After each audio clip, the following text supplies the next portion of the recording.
പ്രാവിൻകോട് Shappu directed by Sreeraj Sreenivasan. അപ്പൊ cinema എങ്ങനെയാണെന്ന് ചോദിച്ചു കഴിഞ്ഞിട്ടുണ്ടെങ്കിൽ കിടിലം പടം. എനിക്ക് പേഴ്സണലി ഈ സിനിമ നല്ല രീതിയിൽ ഇഷ്ടപ്പെട്ട് തിയേറ്ററിൽ കണ്ടിരിക്കേണ്ട സിനിമയാണോ എന്ന് ചോദിച്ചു കഴിഞ്ഞിട്ടുണ്ടെങ്കിൽ യെസ് എന്നാണ് എനിക്ക് പറയാനുള്ളത്. ഇതിന്റെ പേഴ്സണൽ അഭിപ്രായമാണ്. കാരണം കുറെ ഇത് ഇങ്ങോട്ട് വന്നിട്ട് ഇത് ഞാൻ കുറച്ച് നോക്കി റിവ്യൂസ് ഒക്കെ നോക്കിയപ്പോൾ കുറെ ആൾക്കാർക്ക് എവറേജ് ആയിട്ടാണ് തോന്നിയത്. അതിന്റെ പ്രധാന കാരണം എന്ന് പറഞ്ഞത് ഇത് എല്ലാവർക്കും ഇഷ്ടപ്പെടുന്ന രീതിയിലല്ല ഈ ഒരു സിനിമ മേക്ക് ചെയ്തിട്ടുള്ളത് എന്നുള്ളത് തന്നെയാണ് ഈ സിനിമ കുറെ ആൾക്കാർക്ക് എവറേജ് ആയിട്ട് തോന്നാനുള്ളതിന്റെ കാരണം. പക്ഷെ എനിക്ക് പേഴ്സണലി ഈ സിനിമ എനിക്ക് നല്ല രീതിയിൽ ഇഷ്ടപ്പെട്ടിട്ടുണ്ട്. പക്ഷെ പോരായ്മകളുണ്ട്. അതായത് ഒന്നാമത് നമ്മൾ ഇതിൽ നേരിട്ട് പറയേണ്ട കാര്യങ്ങൾ കുറെ വളച്ചൊടിച്ചിട്ടാണ് ഈ ഒരു സിനിമയിൽ പറയുന്നത്. അതുകൊണ്ട് തന്നെ സിനിമയിൽ പല ഭാഗത്തും ഇഴഞ്ഞിട്ടാണ് പോകുന്നത്. എസ്പെഷ്യലി സെക്കൻഡ് ഹാഫിൽ ഒരു സമയം വരെ അത്യാവശ്യം നല്ല രീതിയിൽ ഇഴഞ്ഞിട്ടാണ് പോകുന്നത്. ഫസ്റ്റ് ഹാഫിൽ പല ഭാഗങ്ങളിലും ഈ പറഞ്ഞ ഒരു സ്ലോ പേസിനും താഴത്തേക്ക് ഇങ്ങനെ പോകണം. വെറുതെ അൺവാണ്ടഡ് ആയിട്ടുള്ള കുറെ സീനുകൾ കുത്തി കയറ്റിയ ഫീല് ഫസ്റ്റ് ഹാഫിലുണ്ട്. സെക്കൻഡ് ഹാഫിൽ കുറച്ച് ഭാഗത്തേ ഉള്ളൂ. എന്നാലും ഈ സിനിമ നമ്മൾ മൊത്തത്തിൽ നോക്കുന്ന സമയത്ത് അതൊന്നാമത് ഇപ്പൊ ഇറങ്ങുന്ന ഒരു ക്രൈം ത്രില്ലർ മൂവീസ് എന്നൊക്കെ പറയുന്ന സമയത്ത് ഇത് ക്രൈം ത്രില്ലർ ആണ്. ട്രെയിലർ കണ്ടിട്ട് കണ്ട ആൾക്കാർക്ക് മനസ്സിലാവും. അപ്പൊ ഈ ക്രൈം ത്രില്ലർ മൂവീസ് എന്ന് പറഞ്ഞ സമയത്ത് ഇത് ഇങ്ങനെ തന്നെയാണ് പൊതുവെ വരുന്നത്. ഇപ്പൊ ഇതിന് മുന്നേ ഇറങ്ങിയപ്പോ രാസപലിന്റെ രേഖാചിത്രത്തിലൊക്കെ ഈ പറഞ്ഞ പ്രശ്നമുണ്ട്.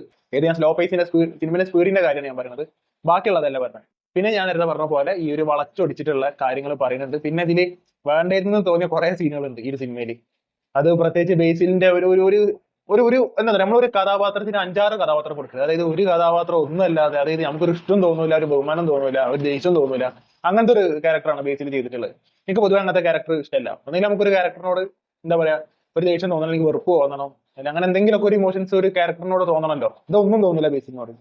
അപ്പൊ അതുകൊണ്ട് തന്നെ ബേസിന്റെ ഈ ഒരു കേസ് പോലീസ് ആണല്ലോ. അപ്പൊ കേസ് അന്വേഷിക്കുന്ന സമയത്ത് എന്തെങ്കിലുമൊക്കെ പോയി ചെയ്യുന്നുള്ളൊരു ഫീൽ ചില സമയങ്ങളിൽ വരുന്നുണ്ട്. പക്ഷെ അത് ബേസിൽ മാക്സിമം പെർഫോം ചെയ്തിട്ട് അത് ഫലിപ്പിച്ചിട്ടുണ്ട്. അപ്പൊ അത് ബേസിൽ ചെയ്തുകൊണ്ട് മാത്രം നമുക്ക് ആ ഒരു ക്യാരക്ടർ നമുക്ക് ഇഷ്ടപ്പെടാനുള്ള സാധ്യത ഉണ്ട്. കാരണം ബേസിൽ ഇതിന് മുന്നേ ചെയ്ത് വെച്ച മൂവീസും അതിനൊക്കെ കാരണം ബേസിന്റെ ഒരു ചിരി കാണുമ്പോൾ തന്നെ ആൾക്കാർ തിയേറ്ററിൽ ചിരിക്കുകയാണ്. വേറെ ഒന്നും വേണ്ട, ഒരു കോമഡി കൂടാണ്. ബേസിൽ ചിരിച്ചാൽ മതി സിനിമയിൽ വന്നിട്ട്. അപ്പൊ അങ്ങനത്തെ ഒരു ഇഷ്ടം ബേസിൽ ആൾക്കാരുടെ ഇടയിൽ ഉണ്ടാക്കിയെടുത്തിട്ടുണ്ടല്ലോ. അതുകൊണ്ട് ഈ ക്യാരക്ടർ ചെയ്യുന്ന സമയത്ത് അങ്ങനെ ഒരു ഇഷ്ടം തോന്നുന്നുണ്ട് എന്നുള്ളതല്ലാതെ ക്യാരക്ടർ ഒരു വൃത്തികെട്ട ക്യാരക്ടർ ആയിട്ട് എനിക്ക് തോന്നി ബേസിൽ. പക്ഷെ ബേസിൽ പെർഫോം നല്ല രീതിയിൽ ചെയ്തിട്ടുണ്ട്.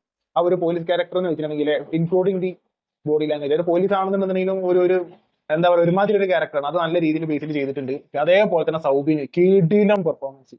ഈ ജാതി ഒരു ആക്ടർ, അതായത് കാലിന് വയ്യാത്തൊരു എന്താ പറയുക ഇങ്ങനെ ഞൊണ്ടി ഇങ്ങനെ നടക്കുന്ന ഒരു ക്യാരക്ടറാണ്. അത് ആ ഈ സിനിമയിൽ ഓട്ടം നീളം സൗബിന് ചെയ്തിട്ടുണ്ട്. ഇതിൽ ഏറ്റവും കിഡു ആരാന്ന് ചോദിച്ചിട്ട് സിനിമ ഏറ്റവും കിഡു ആരാന്ന് ചോദിച്ചിട്ടുണ്ടെങ്കിൽ അത് സൗബിന് തന്നെ പറയുള്ളൂ. അമ്മ അതിന് പെർഫോമൻസ്. പിന്നെ അതല്ലാതെ ഒരു പെണ്ണുണ്ട് ഇതിൽ. ഞാൻ ആ ക്യാരക്ടർ എന്താന്നുള്ളത് പറഞ്ഞില്ല, ആക്ട്രസിന്റെ പേരറിയില്ല. പക്ഷെ അതും കിടിലം പെർഫോമൻസ്. എനിക്ക് തോന്നുന്നത് ഇവര് മൂന്നാളും തന്നെയാണ് അതായത് സൗബിന്റെ വൈഫായിട്ട് ഒരു ഭാര്യയായിട്ട് ഒരു ക്യാരക്ടർ ഉണ്ട്. കിടിലം പെർഫോമൻസ് ചെയ്യുന്നു ഒട്ട നീളം. പ്രത്യേകിച്ച് സെക്കൻഡ് ഹാഫിൽ ഒരു സമയം കഴിഞ്ഞിട്ടുണ്ടെങ്കിൽ നല്ല രീതിയിൽ പെർഫോം ചെയ്തിട്ടുണ്ട്. ആദ്യമായിട്ടാണ് കുറെ ഇതെന്ന് പറയുന്നത് മലയാളത്തിലെ കുറെ ഫീമെയിൽ ക്യാരക്ടേഴ്സ് വരുന്ന സമയത്ത് കൂടുതൽ വെറുപ്പിക്കലാണ്. പക്ഷെ ഇതിൽ അങ്ങനെ യാതൊരു പ്രശ്നമില്ല, കിട്ടുപിടി ചെയ്തിട്ടുണ്ട്. പിന്നെ ഇതിന്റെ മ്യൂസിക് എന്ന് വെച്ച് കഴിഞ്ഞിട്ടുണ്ടെങ്കിൽ ഒരു ചില സമയത്ത് ചെവി വേദനിക്കുന്നുണ്ട്. സത്യം പറയാം, ഇത് എനിക്ക് മാത്രമാണോ തോന്നിയത്, ഇല്ലെന്നുണ്ടെങ്കിൽ ഭയങ്കര സൗണ്ടുള്ള തിയേറ്ററിൽ കയറിയതിന്റെ പ്രശ്നമാണോ എന്നുള്ളത് എനിക്കറിയില്ല. ചില സമയത്ത് ഇറ്റ്സ് ഫൈൻ. അത് ഇങ്ങനെ സീൻ ഇങ്ങനെ എലിബേറ്റ് ചെയ്ത് ഇങ്ങനെ കൊണ്ടുപോകും. ക്രൈം ത്രില്ലറിൽ നമ്മൾ കണ്ടുവരുന്ന ഒരു മ്യൂസിക് ഉണ്ടല്ലോ, അതല്ലാതെ ഇത് വെറുതെ ചില സമയത്ത് ചെവി വേദനിക്കുന്ന രീതിയിലുള്ള മ്യൂസിക് ചില ഭാഗങ്ങളിൽ ഈ ഒരു സിനിമയിൽ വരുന്നുണ്ട്. എനിക്ക് പൊതുവെ ഇഷ്ടമല്ല. ഞാൻ അതുകൊണ്ട് വരുമ്പോൾ കങ്കുവ എനിക്ക് ഓർമ്മ വരാം. അതിന്റെ ഒരു പ്രശ്നമാണ്.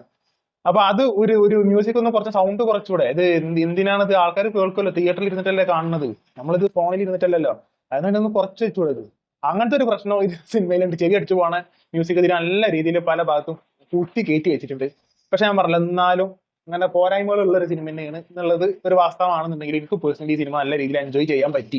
കാരണം ഇതിന്റെ മേക്കിംഗ് തന്നെയാണ് ഇതിന്റെ. പിന്നെ ഒരു സെക്കൻഡ് ഹാഫിൽ ഒരു സമയം കഴിഞ്ഞിട്ടുണ്ടെങ്കിൽ ഒരു പ്രഡിക്റ്റബിൾ ആണോ ചോദിച്ചു കഴിഞ്ഞിട്ടുണ്ടെങ്കിൽ കുറച്ച് കൺഫ്യൂസിംഗ് ആണ്, കുറച്ച് പ്രഡിക്റ്റബിൾ ആണ്. അങ്ങനെ പറയേണ്ടത് അതെന്താണെന്നുള്ളത് നിങ്ങൾ സിനിമ കാണുമ്പോൾ മനസ്സിലാവും. പിന്നെ ഏറ്റവും നമ്മൾ ഒരു ക്രൈം ത്രില്ലർ ഏറ്റവും ആദ്യം നമുക്ക് ഒരാള് ആണ് ഇതിന്റെ ഒരു വില്ലൻ എന്ന് തോന്നണ അവിടെ സിനിമ ഈ കേസ് അന്വേഷിച്ച് തുടങ്ങുന്നതോടെ തന്നെ വന്നെത്തു സിനിമന്റെ ക്ലൈമാക്സ്. അത് കിട്ടുമായിരുന്നു. അതെനിക്ക് ഭയങ്കര ഇഷ്ടം. അതാണ് ഞാൻ പറഞ്ഞതിൽ പോരായ്മകളുണ്ട്. കുറെ ഇഴഞ്ഞു പോണ സംഭവങ്ങൾ. സെക്കൻഡ് ഹാഫ് തുടങ്ങിയിട്ടുണ്ടെങ്കിൽ ടിപ്പിക്കൽ ക്രൈം ത്രില്ലറിന് ഫീൽ ചെയ്യുന്ന രീതിയിലാണ് കുറച്ച് സമയം പോണത്. അങ്ങനത്തെ ഒക്കെ പ്രശ്നങ്ങൾ സിനിമയിൽ ഉണ്ടെന്നുണ്ടെങ്കിൽ എനിക്ക് പേഴ്സണലി സിനിമ നല്ല രീതിയിൽ എൻജോയ് ചെയ്യാൻ പറ്റി. പിന്നെ മ്യൂസിക്കിന്റെ ഒരു പ്രശ്നമുണ്ട്. ബട്ട് സ്റ്റിൽ മനസ്സിലായില്ല, നമുക്ക് ഈ പോരായ്മകളൊക്കെ ഉണ്ടെന്ന് പറയുമ്പോൾ സിനിമ മുഴുവനായിട്ട് നമ്മൾ കണ്ടു കഴിയുന്ന സമയത്ത് നമുക്ക് എന്ത് ഫീൽ ചെയ്ത് എന്നുള്ളിടത്താണല്ലോ കാര്യം. അപ്പൊ അത് വരെ ഒരു കാര്യം ഇപ്പൊ ഫാസിലിന്റെ വരത്തിന് സിനിമ ഇറങ്ങിയ സമയത്ത് ഫസ്റ്റ് ഹാഫിൽ ഒന്നുമില്ല, സെക്കൻഡ് ഹാഫിലാണ് ഉള്ളത്. അപ്പൊ നമുക്ക് പറയാൻ പറ്റും ഫസ്റ്റ് ഹാഫ് പോരാത്ത നമുക്ക് സിനിമ ഇഷ്ടപ്പെട്ടില്ല എന്ന് നമുക്ക് പറയാൻ പറ്റില്ല.